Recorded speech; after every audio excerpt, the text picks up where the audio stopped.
महाभारत के अनुसार ऐसे शुरू हुई थी श्राद्ध की परंपरा।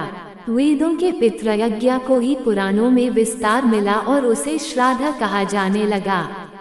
पितृपक्ष तो आदिकाल से ही रहता आया है, लेकिन जब से इस पक्ष में पितरों के लिए श्राद्ध करने की परंपरा का प्रारंभ हुआ, तब से अब तक इस परंपरा में कोई खास बदलाव नहीं हुआ।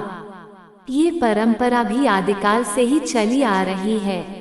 श्राद्ध की परंपरा आखिर किसने और कब शुरू की, इस संबंध में विद्वानों में मतभेद हैं, लेकिन महाभारत के अनुशासन पर्व में एक कथा आती है जिससे श्राद्ध करने की परंपरा का उल्लेख मिलता है।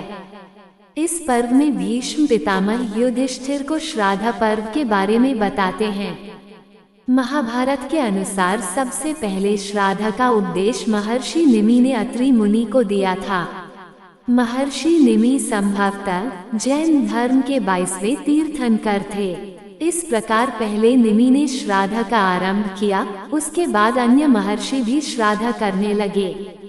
श्राद्ध का उनके द्वारा उपदेश देने के बाद श्राद्ध कर्म का प्रचलन प्रारंभ हुआ और धीरे धीरे ये समाज के हर वर्ण में प्रचलित हो गया। महाभारत के युद्ध के बाद युधिष्ठिर ने कौरव और पांडव पक्ष की ओर से मारे गए सभी वीरों का न केवल अंतिम संस्कार किया था।